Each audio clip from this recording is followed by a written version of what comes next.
Bonjour à tous.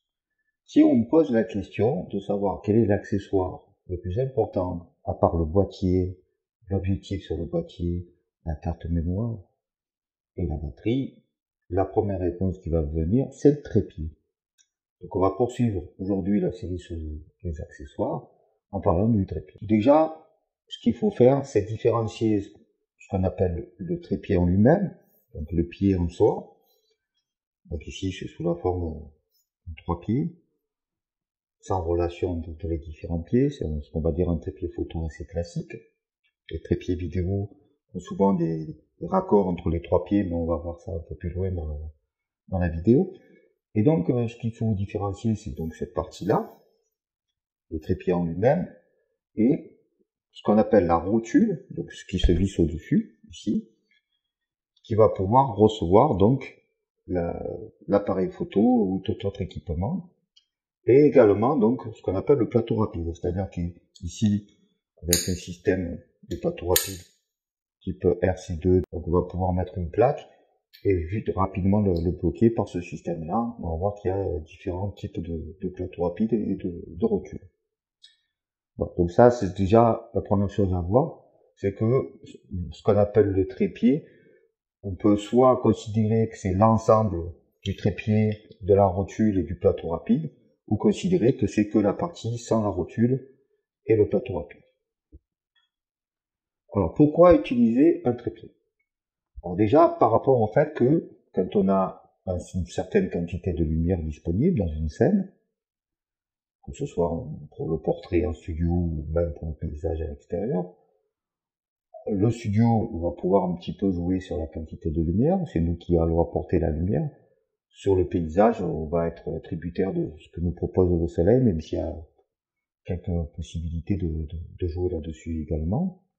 Et donc, cette lumière qui va arriver va être bloquée par ce qu'on appelle le triangle d'exposition, c'est-à-dire qu'on aura la possibilité de jouer sur l'ouverture, sur la durée d'obturation et sur les ISO. Mais la plupart du temps, on va vouloir conserver des ISO faibles pour avoir une meilleure qualité ou le moins de bruit possible. Et l'ouverture, ça va dépendre un peu de la situation. Si vous êtes par exemple dans le cadre de paysage, vous voulez avoir une profondeur de champ assez importante, vous allez fermer le diaphragme, vous allez vous retrouver aux alentours de F11, F16.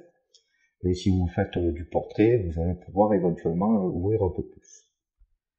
Mais ces deux critères-là, les ISO et l'ouverture, il y a aussi le troisième qui est la durée d'obturation. Et cette durée d'obturation, eh ben, elle va être forcément liée aux deux autres et à un certain moment, on n'aura pas la possibilité d'avoir une durée d'obturation très rapide et qui va pouvoir contrebalancer et éventuellement ses propres mouvements ou par rapport à une situation où il y aurait un petit peu de tremblement au niveau de la stabilité. C'est pour ça qu'il est nécessaire de pouvoir apporter un maximum de stabilité dans certaines conditions de lumière, et seul le trépied va pouvoir nous le permettre. Il existe des possibilités avec des sacs d'haricots, d'autres moyens de mettre sur un mur, etc. Certes, mais c'est pas l'idéal. Il vaut mieux avoir le trépied qui, lui, va vraiment apporter le plus de stabilité. Typiquement, quand vous allez être limité par rapport à la quantité de lumière, il va arriver que la durée d'obturation peut être plus longue que 1/60e de seconde. Or, à main levée, vous risquez forcément d'avoir du flou de bouger, c'est-à-dire que vous allez faire bouger l'appareil, forcément, même en étant très stable, même en étant en tremblant peu, vous allez forcément faire bouger, faire des micro-tremblements qui font que en dessous de 1/60e de seconde, surtout selon la focale, on va voir ça tout de suite, ça risque de faire du flou de bouger, quel que soit le type d'objectif, la focale utilisée. Donc là, quand vous arrivez avec des durées d'obturation qui vont être plus longues que 1/60e de seconde, il faut commencer à se dire qu'il y a peut-être nécessité de stabiliser l'appareil, notamment grâce à un trépied. Typiquement, par exemple, si vous faites quelque chose, que les conditions de lumière font que la durée d'obturation est d'1 seconde, clairement, vous n'allez pas pouvoir avoir un résultat correct simplement en tenant l'appareil photo, même en se stabilisant au maximum, pour être le plus calme et le plus stable possible. Donc là, le trépied a toute son importance. C'est pour ça que pour moi, le premier accessoire qu'il faut acheter en dehors du boîtier, de l'objectif, la carte mémoire et de la batterie, c'est le trépied. Également, donc toujours par rapport à ce problème de stabilité, si vous utilisez un objectif avec une focale assez longue, si vous dépassez, on va dire, le standard de 50 mm, vous allez vous retrouver avec une difficulté supplémentaire, c'est-à-dire que même avec une durée d'obturation qui normalement devrait passer, par exemple, aux alentours d'un 50e et 60e de seconde, si vous mettez un objectif, par exemple, un 200-600 mm, outre le poids important, qui fait que vous allez avoir encore plus de mal à stabiliser, une focale, par exemple, de 200 mm, un 50e, un 60e de seconde, ça ne sera pas suffisant pour pouvoir faire que le flou de bouger ne soit présent. Donc dans ces cas-là, bien entendu, le trépied est rigoureusement indispensable. On peut se poser la question aussi, est-ce que c'est nécessaire selon le type de photo que l'on prend? On va prendre par exemple le cas du paysage. Pour le paysage, vous allez devoir emporter votre trépied un peu partout. On va partir dans la catégorie de ce qu'on appelle les trépieds de voyage. Donc il va falloir qu'il soit à la fois léger, mais suffisamment stable, parce que à ce moment-là, vous allez retrouver avec certains trépieds très légers, mais qui peut bouger au moindre mouvement de vent, ça servira à rien. Donc c'est pour ça qu'il faut bien partir sur quelque chose à la fois de léger et stable, le meilleur compromis entre les deux. Donc c'est pour ça, je reviendrai peut-être un peu plus loin dans la vidéo, surtout ne partez pas sur un trépied de premier prix. C'est le plus souvent les trépieds qui ont un raccord entre les trois branches, entre les trois pieds, qui fait que vous n'allez pas pouvoir écarter en dehors de l'écartement possible. Donc ici, vous voyez qu'on peut vraiment le faire déplacer n'importe comment, qui fait qu'on va pouvoir se raccorder au terrain et être au bon endroit. Donc partez vraiment sur quelque chose qui n'est pas d'entrée de gamme et qui sera pas suffisant pour stabiliser. Et par rapport au paysage, vous allez me dire, mais on va souvent prendre des paysages en pleine journée avec une quantité de lumière suffisante pour une durée d'obturation ou un centième, 2 centièmes, 1 millième, voire plus. Et donc oui, là, vous allez vous retrouver dans une situation où, même à main levée, vous allez pouvoir prendre la photo. Oui, mais déjà, c'est pas toujours le cas.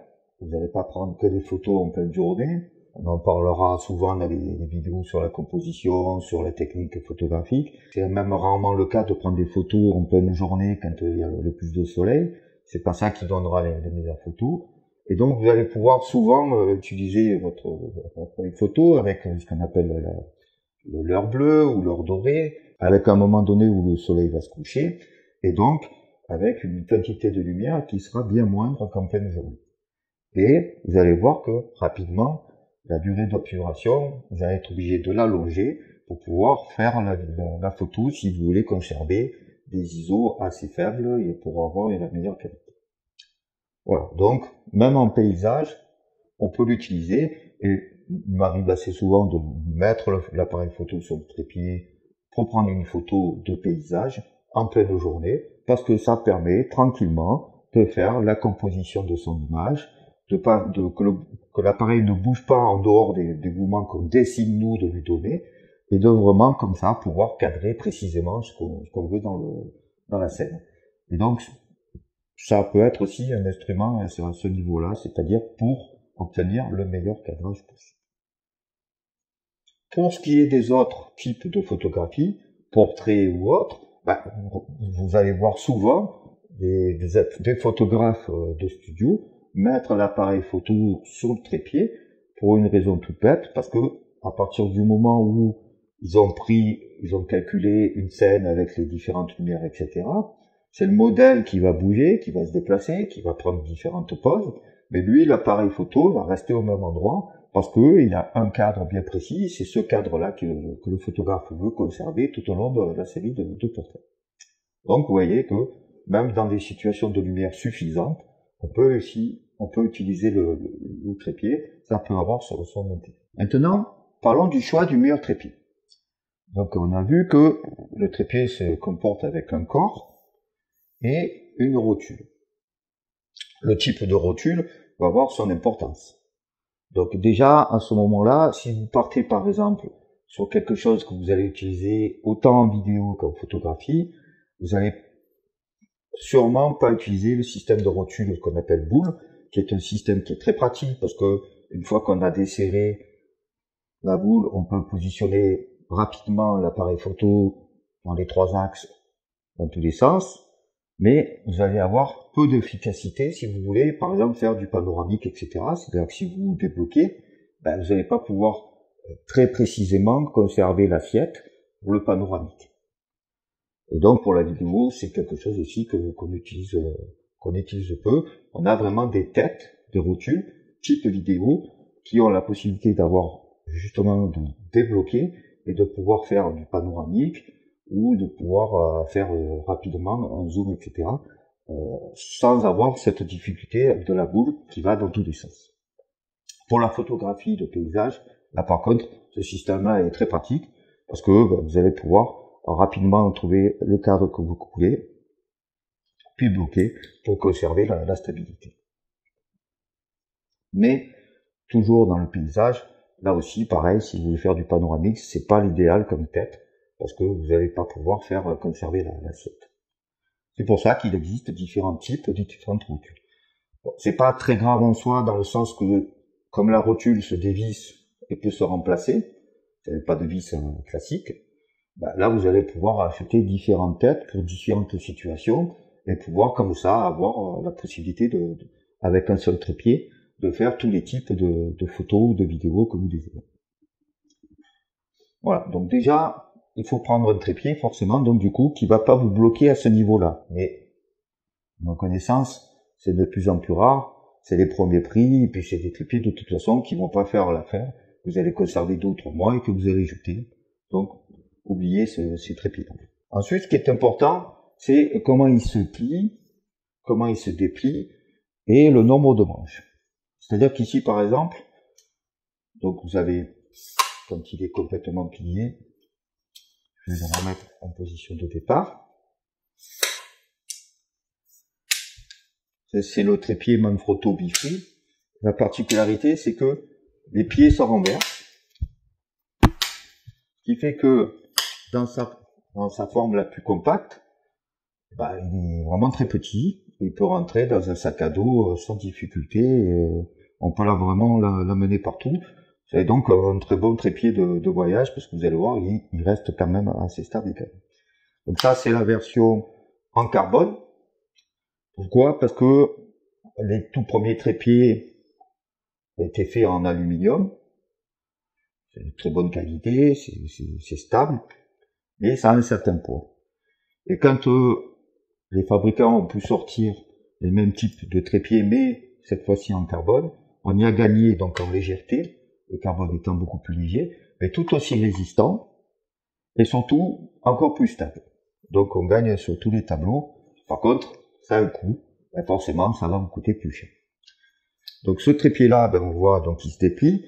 Il y a ici des petits crans pour mettre, donc soit au premier niveau, et ça reste bloqué comme ça, soit à un niveau encore supérieur, et là ça reste encore. Il y a on peut être encore un peu plus ouvert. La plupart du temps, vous allez le mettre donc à la première position, parce que c'est là que ça va vous offrir le plus de stabilité, tout en permettant d'avoir une hauteur assez importante. La colonne centrale peut se rabaisser, comme on le voit ici, pour vous donner encore plus de stabilité. Et puis bien sûr, vous allez pouvoir ouvrir les pieds. Donc ici, c'est en 3 branches, 1, 2 et 3, qu'on peut ouvrir. Et donc, ils vont avoir comme ça la possibilité d'aller à une certaine hauteur. Je vais ouvrir toutes les branches.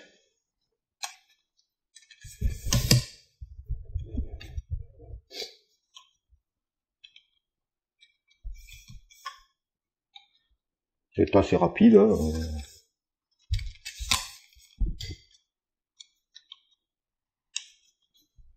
Et donc, vous voyez ici, par rapport au trépied, pour moi, il est plutôt idéal. Pourquoi? Parce que une fois qu'il est déplié, il va arriver à peu près à ma hauteur au niveau des yeux.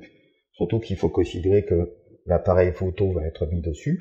Et donc, si je vais pouvoir avoir sans difficulté, pouvoir comme ça regarder dans l'œilleton de l'appareil photo, sans avoir à soit me baisser, soit à mettre sur le bout des pieds pour regarder, pour prendre encore un peu plus de hauteur.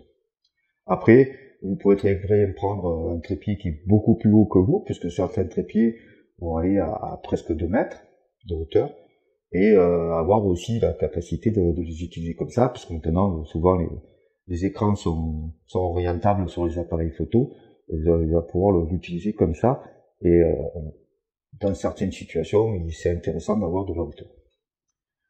Donc ce trépied Manfrotto Bifree, ben, j'en ai deux, le type carbone et le type aluminium que j'avais acheté quelques années auparavant. Pour moi, pour l'instant, ils me suffisent dans mon utilisation, mais vous allez voir qu'il y a des choses que je ne peux pas faire avec ce trépied-là, car c'est pas prévu et qui sont prévues dans d'autres trépieds. Donc par exemple, ben, ce qu'on ne peut pas faire, c'est que je peux pas retirer la colonne centrale, je peux juste la baisser comme ça, etc. Et donc, si j'ai pas la possibilité de la retirer, cette colonne centrale, j'ai pas la possibilité de la mettre à l'envers. Ça, c'est une des premières possibilités. Maintenant, la plupart des modèles récents permettent donc de dévisser un embout au bout de la colonne centrale et de renverser complètement cette colonne, qui vous permet d'avoir, si vous mettez les pieds les plus bas possible, d'avoir l'appareil photo au ras du sol, ce qui peut être intéressant dans plein de pratiques photographiques, et notamment en macro-photographie. Donc la tête, bon, ça j'en ai différentes rotules qui me permettent d'avoir un peu plus d'usage vidéo ou autre. Et donc vous avez la possibilité de faire varier la hauteur. Alors le système pour ouvrir et fermer les pieds, c'est ce qu'on appelle les systèmes à clip ou clapper. C'est le système que je préfère, moi, personnellement, mais bon, ça, c'est qu'une affaire de goût. Il existe un autre type de système, généralement, c'est le système où, en fait, vous allez faire un quart de tour, ça va débloquer, vous allez ouvrir votre trépied et faire encore un quart de tour dans l'autre sens pour bloquer, pour que ça reste au niveau. Pourquoi je préfère ce système-là? Parce que on voit tout de suite la différence entre quand est-ce qu'il est ouvert et donc on peut jouer sur la longueur, ou quand est-ce qu'il est fermé. Et donc, ça bougera plus, et ça empêche les accidents, alors que le système où on ouvre comme ça, ben, vous faites un quart de tour, certes, pour ouvrir, vous ouvrez, vous faites un quart de tour pour fermer, c'est rapide, mais il n'y a rien qui indique exactement où on en est, si c'est ouvert ou fermé, ça peut faire basculer le trépied. Donc, voilà. Après, ça, c'est une affaire de goût. Donc, le choix du trépied va dépendre de tout ça, c'est-à-dire à quelle taille monte le trépied. Si vous voulez vraiment un trépied qui monte très haut, vous avez des modèles qui vont pas dépasser 1,50 m, donc ils vont aller jusqu'à 2 mètres. Donc il va falloir choisir en fonction de ça la compacité, c'est-à-dire une fois que vous l'avez replié, si vraiment il est très compact ou pas. Là, on va dire que de nos jours, les fabricants sont de plus en plus imaginatifs et arrivent à faire des choses de plus en plus compactes. Mais vous avez des trépieds qui sont très stables. Mais par contre, où la compacité, vous oubliez, hein, c'est des modèles énormes, vous n'allez pas pouvoir ranger ça dans un sac à dos facilement, quoi. Il va falloir se déplacer avec sa propre housse. Le poids, donc maintenant on a dit la plupart des trépieds sont soit en aluminium, soit en carbone, ça va vous coûter beaucoup plus cher pour le carbone, mais le poids c'est indéniable, il sera beaucoup plus faible. Et si vous faites du déplacement, du voyage, c'est clair que le poids et la compacité vont avoir une importance énorme. Si la colonne se renverse ou pas, si c'est important ou pas pour vous, si c'est pas important, c'est pas grave, vous pouvez prendre très bien ce modèle-là, c'est pas le cas, vous en sortirez très bien, vous n'aurez pas l'important, vous n'aurez pas l'obligation, mais bon, si pour vous c'est quelque chose de nécessaire, là, il faut partir sur un trépied qui le permet. Vous avez également aussi la possibilité que la colonne centrale se mette à l'horizontale, qui vous permet de prendre, avec l'appareil photo qui va être comme ça, donc de prendre vraiment bien à la verticale. Donc ça aussi, si ça a une importance pour vous, si vous faites des photos de produits ou autres et que vous devez prendre par-dessus, ça va être très important d'avoir ce critère-là. S'il peut aller au ras du sol, parce que là, bon, on a vu, il y a différentes positions, et du coup, ces différentes positions vont vous limiter dans dans le fait d'être le plus ou moins bas. Hein, donc ça, c'est la position, on va dire, la plus basse possible. Donc on est quand même assez bas. Parce que là, bon, on peut mettre la colonne encore plus bas aussi également. Et donc on est quand même avec l'appareil photo qui va aller comme ça, à cette distance-là. On est bas du sol, mais on peut aller beaucoup plus bas, en renversant par exemple, pour la macrophotographie. Donc il y a toujours moyen de trouver quelque chose de plus efficace que ce que vous avez déjà en termes de trépied, si jamais c'est pour vous un élément important. On est en position centrale, voilà. Et donc, voilà, tout ça est important si vous devez faire le choix de l'achat, de voir tous ces différents critères. D'ailleurs, pour moi, il y a peut-être le critère le plus important, ça reste quand même le maintien. C'est-à-dire que si vous appuyez de toute force et que vous voyez que le trépied bouge, bah, c'est pas un trépied qu'il faudra choisir, clairement. Si vous voyez que quand vous l'ouvrez complètement, bah, il va y avoir une petite difficulté, parce qu'il faut pas oublier que, par exemple, sur ce modèle-là, la plus petite branche, elle a un diamètre qui est quand même très faible. Donc, faut pas rêver, ça sera pas aussi efficace qu'un trépied que vous pouvez moins déplacer, effectivement, mais avec une branche qui va être du même diamètre que le premier et que la première branche ici. Donc ça, le maintien, c'est très important. Ensuite, vous avez des détails qu'on oublie souvent et qui peuvent avoir de l'importance. Vous avez ici, souvent sur les trépieds de nos jours, un crochet.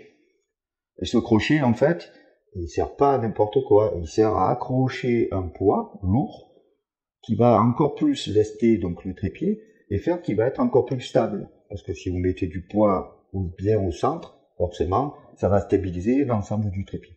Donc ce crochet, c'est un détail peut-être au départ. Vous allez trouver pas mal de modèles qui n'en possèdent pas. Et ce petit crochet de rien du tout peut faire une différence énorme dans l'utilisation, dans l'usage et justement donc dans l'achat. Donc le crochet, pensez-y, c'est un détail peut-être, ça vous paraître un petit peu accessoire, mais c'est vraiment ça qui peut faire une grosse différence si ça vous permet de lester votre trépied de plus.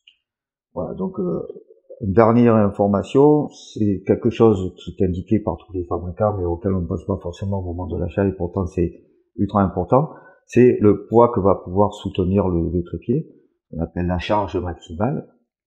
Donc ça c'est important, pourquoi? Parce que si votre appareil par exemple fait 1 kg, si vous mettez des équipements dessus, si vous mettez un objectif assez important, etc., vous allez faire sûrement un poids qui va approcher les 2-3 kg, voire plus. Et votre trépied, s'il ne peut soutenir que 2 kg, forcément, même en étant bloqué, il va quand même s'affaisser et ça va faire l'appareil photo va se baisser et ça peut arriver pendant la prise de vue, ce qui serait un peu dérangeant, surtout si vous faites une prise longue. Voilà, donc il faut y penser. Donc il faut prendre un trépied qui va avoir une charge maximale qui va être supérieure à ce que votre équipement complet normalement devrait faire en termes de poids. Si vous savez que en mettant vraiment à fond tous les accessoires que vous possédez, etc., vous avez un poids de 5-6 kg, vous prenez carrément un trépied qui peut en supporter 10, au moins comme ça vous êtes tranquille. C'est le même principe que pour différents équipements, et notamment en astronomie, quand on met un télescope avec les différents équipements dessus, on prend un trépied qui va supporter la monture, et la monture qui va lui-même supporter les différents équipements, le télescope. Voilà, donc pensez-y, c'est important au niveau de la charge maximale. Et dernier point, c'est ce qu'on appelle la housse. Oui, pourquoi? Parce que le trépied, vous n'allez pas forcément vous déplacer avec dans le sac à dos. Vous allez peut-être pouvoir partir un peu plus léger en prenant que le trépied et l'appareil photo. Et donc ça, vous allez vous retrouver avec la housse qui est pas forcément livrée, ou alors une housse de piètre qualité. Donc regardez bien au moment de l'achat si le fabricant vous permet d'avoir une housse aussi. Et si elle est de bonne qualité, regardez un petit peu au niveau de ses coutures, et si elle vous fait pas mal, si au niveau de la hanche, c'est facilement transportable. Voilà, ça c'est détail, mais il faut vraiment y penser au moment de l'achat. Voilà, donc tout ça a fait que s'il faut retenir quelque chose, c'est que pour moi le trépied c'est l'accessoire numéro 1 à avoir après le boîtier, l'objectif, la carte mémoire et la batterie. Pourquoi? Ça va vous permettre tout un tas de pratiques photographiques que vous ne pourrez pas faire sans, notamment les poses longues et les poses de nuit. Et donc, ça vous permet d'avoir tout un champ de la photographie que vous ne pouvez pas avoir si vous n'avez pas cette possibilité. C'est-à-dire que vous pouvez stabiliser par différents moyens, même de fortune, à certaines occasions, mais le trépied, dans toutes les situations, va vous sauver la vie à ce niveau-là. Voilà, donc ça c'était pour voir pour ce qui est de l'accessoire du trépied. Ça complète déjà les vidéos que j'ai pu faire dans les types accessoires. Il y en aura d'autres bien entendu sur ce thème-là, et tout un tas de vidéos sur les autres thèmes que je fais sur la chaîne. Donc à bientôt sur Juste Mise au Point.